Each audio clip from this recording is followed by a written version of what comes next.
welcome into the Relay with Russ Dorsey.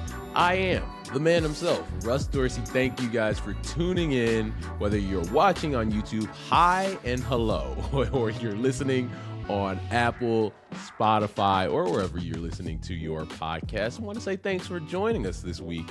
Episode 4 of the Relay with Russ Dorsey. We are moving along. We're getting that number up fast and furious. Want to say thank you to everybody that is following the podcast on Apple or on Spotify. Make sure you give the podcast 5 stars. Leave a review.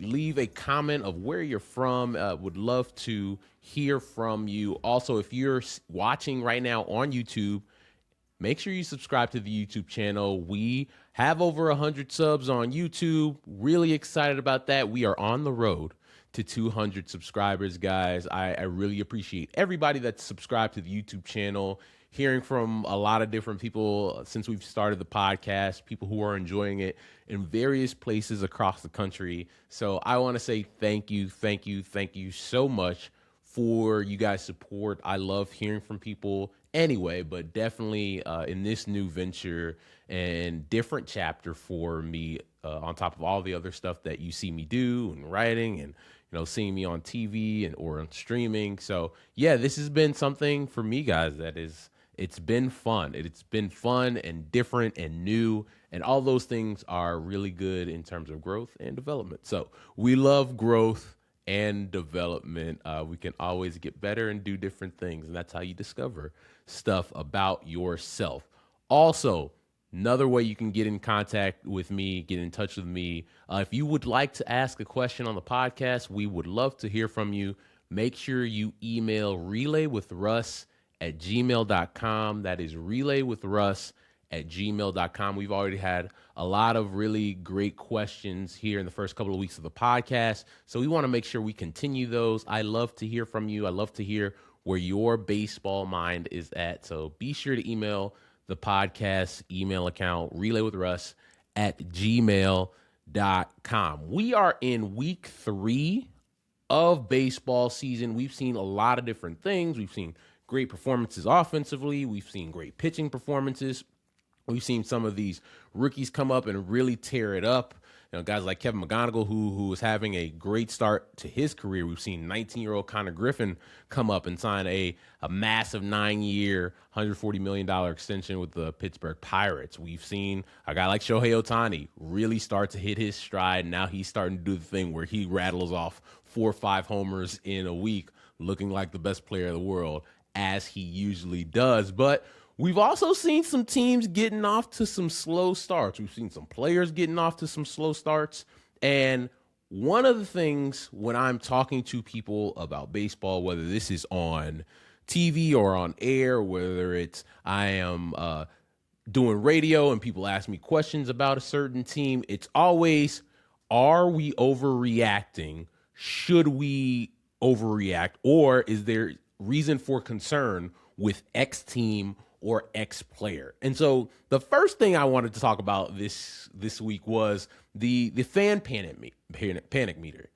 Can't talk today. The fan panic meter. I think it is always fun to hear what every fan's level of concern is when it comes to their team starting a new year.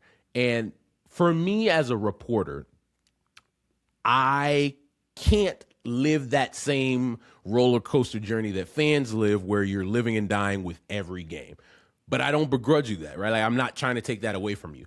But for me as a reporter, I have to look at every game and I say, okay, this was 1 of 162. You can't get too out of character when it comes to, it's all over after one game in April. But I understand for fans, you enjoy that part of the journey. You enjoy that part of baseball where, your manager pulling a starter at this moment makes you really upset. A guy chasing a pitch out of the zone for the second night in a row makes you get upset. And that's part of being a fan, being able to live and die with games like that. It's the reason you care so much. And we love that, especially as a guy who needs support from people like you, reading and watching and listening to the podcast or watching the podcast. That's great. I think there are a couple of different things for me about this year specifically. There aren't that many teams in Major League Baseball right now that are just dominating and playing amazing baseball, right? As we record right now, the Los Angeles Dodgers have the best record in baseball. They have 11 wins right now, 4 losses. That's best in the game. And even the Dodgers have had some things go on in this to start the season, right? Kyle Tucker, their big free agent acquisition, hasn't been swinging the bat that well. Roki Sasaki. That's something we're going to have to write that down. Like, that's something we're going to have to check in on here in a couple of weeks, because that could be a real issue. And then also Edwin Diaz has been having a slow start in his first season in LA with the Dodgers. And so there are a lot of teams out there that are having similar types of issues, whether that's with performance, whether that's injuries. And we talked about that, on last week's podcast. There are a lot of teams right now, not only on the pitching side, but on the position player side, really, really struggling to keep guys healthy. Jeremy Pena going on the IL for the Houston Astros today. Mookie Betts going on the IL last week. Like, you're talking about big-time players with big-time impact that aren't available right now. And so Juan Soto, another guy that's on the IL right now with a calf strain. So you're seeing a lot of teams trying to get through this first couple of weeks of the season. And when you're talking about games in March and April, there is crazy weather all around the country, where you have, a game in Chicago here where I live where it's 40 degrees and it's 75 degrees the next day, and then it's back to 40 degrees, and then it's 65 over the weekend. And so you never really get that consistent weather, and that's happening out east, and up north in Minnesota as well. And until maybe May, early June is when you start to get that consistent weather all around the country. But that's something else that I think it plays a role.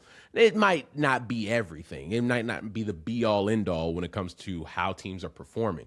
But it is something that you have to factor in, especially when you're talking about offensively and teams not being able to swing the bat. Because, sometimes when you have a 35, 40-degree first pitch, you're just not going to get a lot of offense. Like, that's just the reality of it. And so a lot of these things I wouldn't be too concerned about. But you'd probably be sitting there and you're saying, Russ, what can you be concerned about, right? Like, what is the thing that you look at when you're watching teams the first couple of weeks of the season? Well, that's a good question. And I think for me, I like to look at trends, right? I'm a big sample size guy. And 2 weeks is not a big enough sample size for me personally to get concerned. But there are things I look at and say, okay, this is a trend we need to follow, whether good or bad. Like a guy like a Michael Busch of the Chicago Cubs, over the weekend, he was in an 0 for 30 slump. I kid you not, an 0 for 30 slump. This is a guy that played at an all-star level all of last year, was one of the breakout stars in Major League Baseball, and he was riding an 0 for 30 to start the year. They even gave him, Craig Counsell even gave him a day off for a mental break before he came through with a pinch hit single in their comeback against the Pittsburgh Pirates on Sunday. But that's definitely a trend where you're like, okay, this isn't great. Do I think a player like that who had performed comes out of that? I do, because there was enough of a sample size from what he did last season to show that he's a consistent player. But an 0 for 30 is an 0 for 30, right? Like, that's not you go 0 for 7 in a series, 0 for 12 maybe. 0 for 30 is now you're talking about a week to 10 days of you not having the results that you're looking for. And so I look at things like that. I look at 10-day, 2-week sample sizes. For pitchers, I look at, all right, what's your last 3 to 4 starts, right? Let's look at that collection of games, and then we can start to decide, okay, is this a good or bad trend? But I think you need a couple of weeks of sample to really say, okay, this has now gone from a trend to, okay, this is something that is a serious concern. Or on the other side, you're saying, okay, this is a really strong stretch of games for this player. But that made me think of important dates for you as a fan to always keep in mind when it comes to sample sizes and why sample sizes are important. So here are 3 dates that I think you should lock in on as a fan when it comes to performance, what's going on in the game, and what you should look forward to when we're talking about these sample sizes. Date number 1, Memorial Day. Memorial Day is an important date when it comes to production for me, because at that point, you're talking about 8 weeks, 2 months worth of sample. That's a large enough sample size to say, okay, things are going really well. This guy is putting together a really strong start to his first half. You could start talking about a guy potentially, being on an all-star track. You could talk about, what he looks like in terms of the early MVP or Cy Young races that usually change by the time we get to the end of June. But that's the sample size that I look at, where it's like, okay, let's start following this and a little bit more closely. I think on the other side, that's a large enough sample size to say, okay, this is no longer a trend of bad for this guy. This guy has some serious concerns, where if you look up at the player and they are sub 200, right? The OPS is below 600. You're looking at a tough stretch where you say, okay, does this team potentially need to make a change here, right? For a young player, you talk about, okay, do you send them to AAA? For a veteran player, you start talking about, okay, what can be done, to get this player back on track to like this, or you start saying, is there an injury here that we don't know about? All these different things are a reason that Memorial Day is good when it comes to sample size. I think the other thing that you look at when it comes to Memorial Day, this is where teams really start to look at themselves and say, these are our strengths as a team this year. These are our weaknesses. And you really start to assess, what you are as a 26-man roster. Executives are looking at, okay, this is what we have right now. This is what we're really good at. This is what we potentially might need when you're talking about player acquisition, potential trades a couple months down the line where you're talking about the trade deadline. So that's why I look at Memorial Day as being a really good date when it comes to that aspect of the game. And also, when you're talking about the standings, that's when you really start to look at it and say, okay, teams have evened out here, things have kind of stabilized, and you can really start to look at the teams that are playing good baseball. And then you can also look at the teams that aren't playing good baseball, where it's like, okay, this team could potentially, if they stay playing at this level, could be a team that is a buyer at the trade deadline.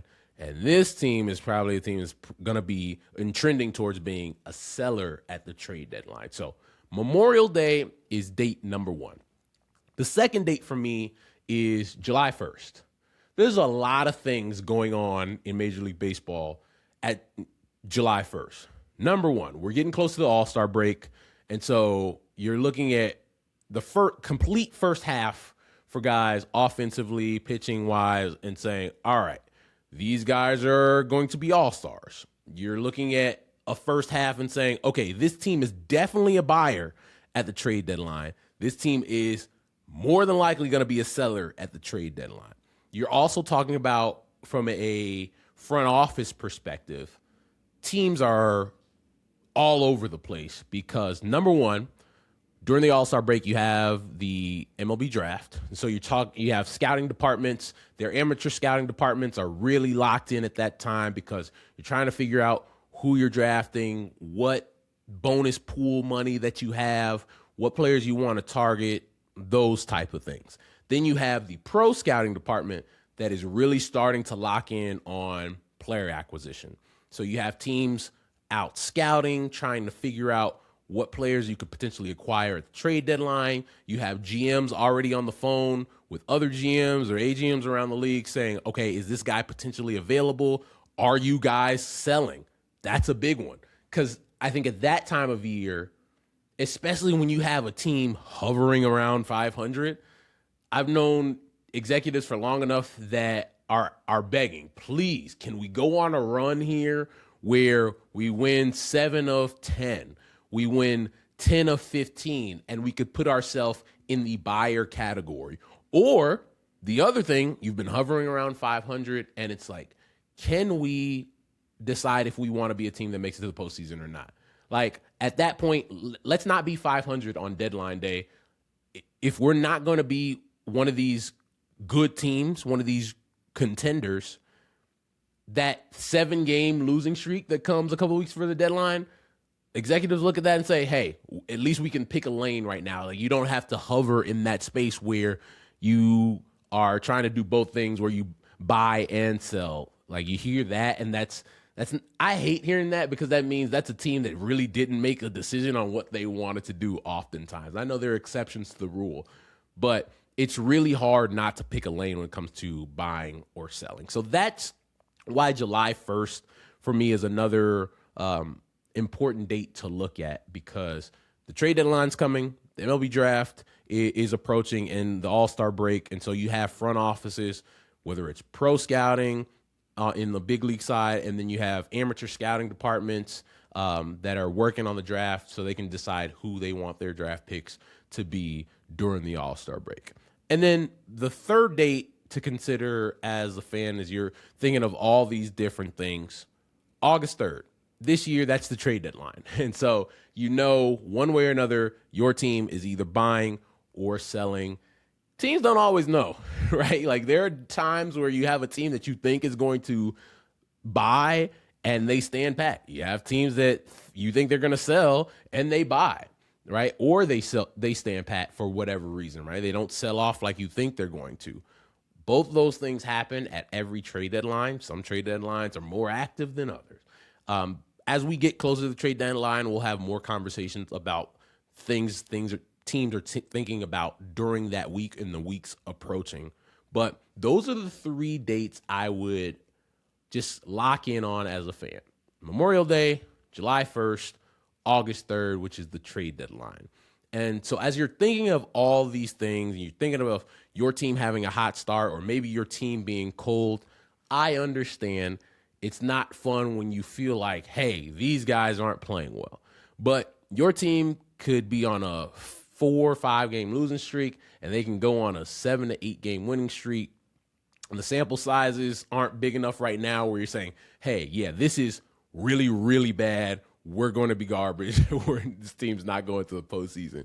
Just give it a couple more weeks, and then we can start to have more conversations about your team, about some of these guys that might have numbers up there on the scoreboard that you're like, it's not looking great. Because the honest truth is, players think about that too. They might not think about it as much as you might as a fan, but you get to May and you look up at that board and you see sub 200 guys.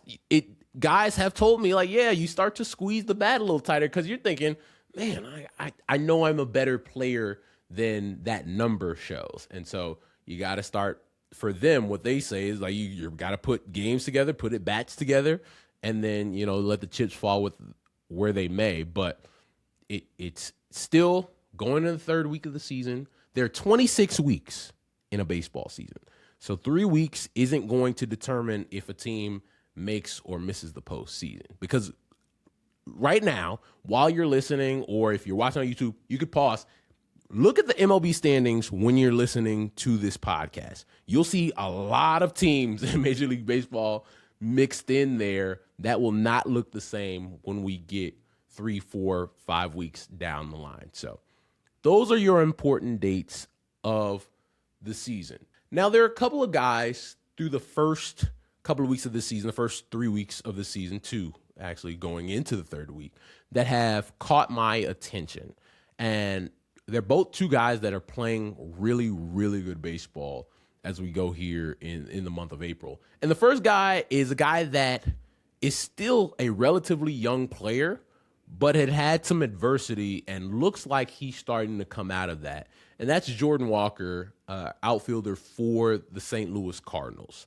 Jordan Walker got to the big leagues in 2023, and he was a young player. At that time, I believe he was 21 years old and tore it up the first couple of weeks, first month. He was at the big league level, and then the Cardinals sent him down. They wanted him to work on some things with his swing. He was having success in the big leagues, and at the big league level, but they wanted him to work on some things, maybe tap into that power because he had such a big frame, 6'5" guy, and he gets back to the big league level, and it's not the same, right? He had a lot of struggles, did not look at this like the same player. The confidence that he had when he first got to the big leagues wasn't there anymore. And you're wondering, did the Cardinals, mess with this guy's head? Next season comes, and it's a lot of the same, right? Just not figuring it out like he did when he first got to the big leagues. But here we are in 2026. Jordan Walker, at the time of this recording, leads the big leagues with 7 home runs. 7 home runs through the first 2 weeks of the season. 6 homers in his last 8 games at the time of this recording. He only had 6 homers in 111 games last season. So Jordan Walker is playing with tremendous confidence right now. Slash line 327, 393 on base, a 745 slug in 16 games. The power that the Cardinals wanted to see is finally showing up. And you hear me talk about it all the time. You hear other people in baseball talking about it all the time. You hear GMs and presidents of baseball operations talking about the fact that development isn't linear. Like, it's not a straight line. It's not get to the big leagues, have a lot of success. Like, there are different highs and lows. Like, you have a hot start to a career, then it goes down as the league adjusts and the player has to adjust, and then you're going to have some dips and mountains. You're going to have valleys, and it's trying to get as consistent as possible where the lows in that aren't too low.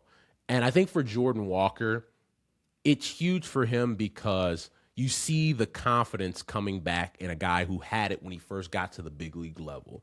You're also seeing the thing that the Cardinals wanted when they sent him down that first time in 2023. That's happening, right? And you knew it would. Like, when a guy has a frame like Jordan Walker where he's 6'5", 225, 230, there's big-time power there. It was just him being able to not only learn big league starting pitching, but with his hitting mechanics, being able to tap into that power more consistently. And now he's been able to do that. And so I think it's great for him as a player, and the guy who's still a young player right now. But maybe the fact that the Cardinals are in this window where they're not a team that you're looking to make it to the postseason, but now there's more freedom. I think when you have a young player like that that's trying to learn and develop on a team that at the time had Paul Goldschmidt, they had Nolan Arenado, you're trying to win ball games. You're trying to get to the postseason, and sometimes the timelines don't match, where you have a young player that you want to develop and you think can help your team that's going to the postseason, but you can't always afford to have that time.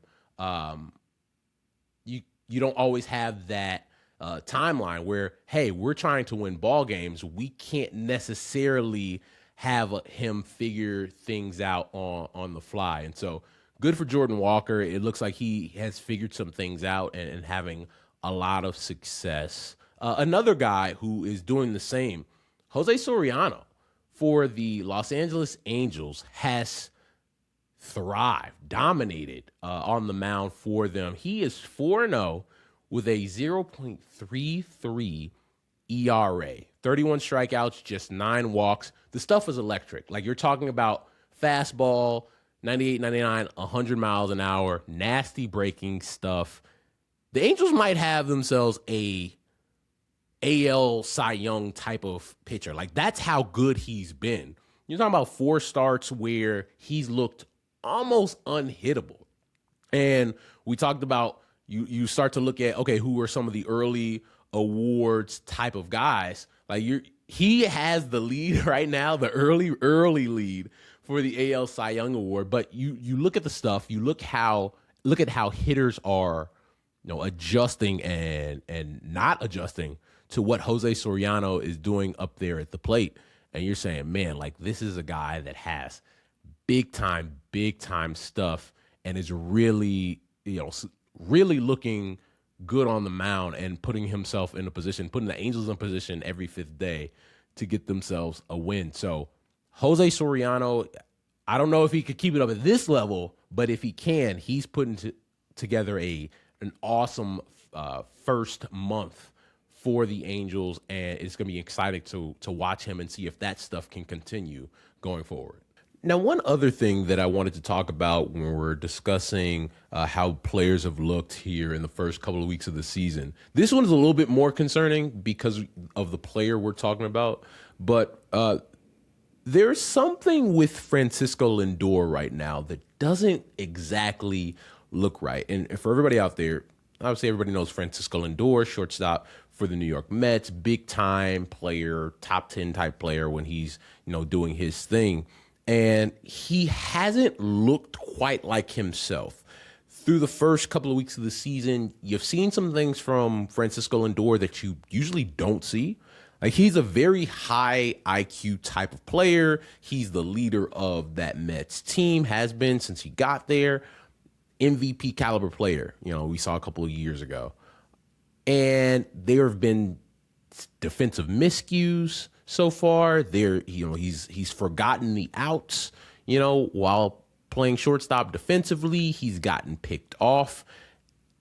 At the plate, he hasn't been swinging the bat well. It's hitting below 200. And you look at a player that doesn't exactly look locked in like we've seen Francisco Lindor be locked in. And I think the thing when I'm watching him right now, you don't know always what's going on. If there's an off the field type of thing, you never want to speculate on that. But as of right now, he just doesn't look like the player that we've known for so long, even going back to the Cleveland days. And for the Mets to be the team they want to be, especially while Juan Soto's on the IL, they need Francisco Lindor to be the great player that we've seen. And I don't know if they can be that team. Not only do I not know, they can't be that team if he's not playing at his best, and being the emotional and vocal leader of that team, which I do think is going to continue. But you need the production to kind of match with that as well. The Mets are a team that haven't played great baseball, along with those other teams that we talked about earlier, and sitting on the bottom of the NL East. And for them, this is a really important year. Last year they missed the postseason after signing Juan Soto to that massive deal, largest contract in the history of professional sports. And you say, hey, like, is this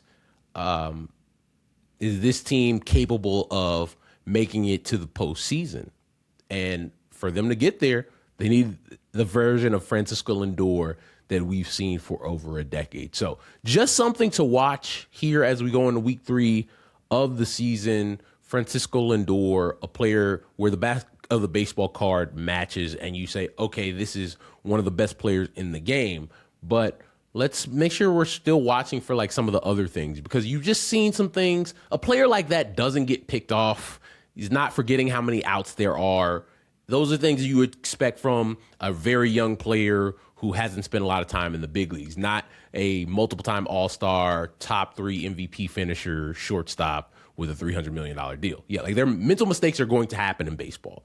Anybody will tell you that. But some of these mistakes, when they add up in such a short amount of time, that's what makes you think there could be something there. But something that we should continue to watch as we go along. All right, before we get you out of here on this week's episode of The Relay with Russ Dorsey, want to give you my guy of the week, and I'm going with Andy Pages, center fielder for the Los Angeles Dodgers. Andy Pages has looked like a completely different player. Obviously, a big-time prospect when he came up for the Dodgers. You knew what he could do defensively. You knew he could swing the bat and had talent there, but he has looked like an all-star caliber player so far to start the season, hitting over 400. I believe he's still leading the big leagues in batting average right now. He's hit for power, and then obviously what he could do defensively. He's looked really, really great at the plate and on the defensive side of the baseball. And it's just another player. I know people don't like hearing it, but they really do know how to find not only talent that you can bring in, but the Dodgers are really good at developing young talent. It's a reason that they can make trades and make signings and still have one of the top farm systems in all of Major League Baseball. But also I want to say, give a rest in peace to Phil Gardner, who passed away this week. Phil Gardner, longtime big leaguer, played 16 years in the big leagues, 3-time All-Star, was a World Series champion, and then went on to have a long career as a manager, 15 years managing the Milwaukee Brewers, the Detroit Tigers, and the Houston Astros. Phil Garner also had one of the best nicknames in Major League Baseball in Scrap Iron. So just want to give a rest in peace and give thoughts and prayers to his family.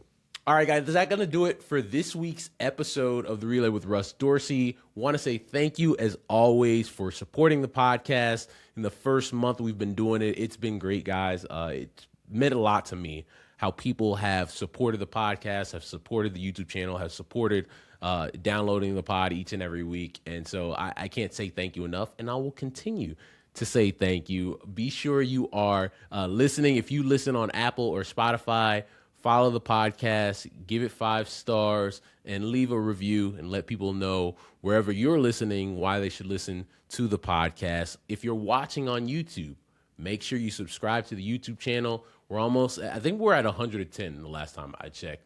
We're trying to get that thing to 200. The road to 200 continues, but thank you to everybody who's already subscribed. If you have not subscribed to the channel, please do that. Leave a comment. Tell people why you're enjoying the podcast. Leave a question in there as well. Tell us where you're listening or watching from. And if you have a question there, leave that as well. And if you have a question you want me to read here on the podcast, you can do that. Send me an email. We have the email account, relaywithruss@gmail.com. relaywithruss@gmail.com. Tell me where you're from, where you're listening, what your favorite team is, and then if you have a question you want me to read on the podcast and I can answer it and discuss it with the people, you can do that there, relaywithruss@gmail.com. Guys, this was a lot of fun. As always, I hope you have a great week wherever you're listening, and I'll talk to you guys next time.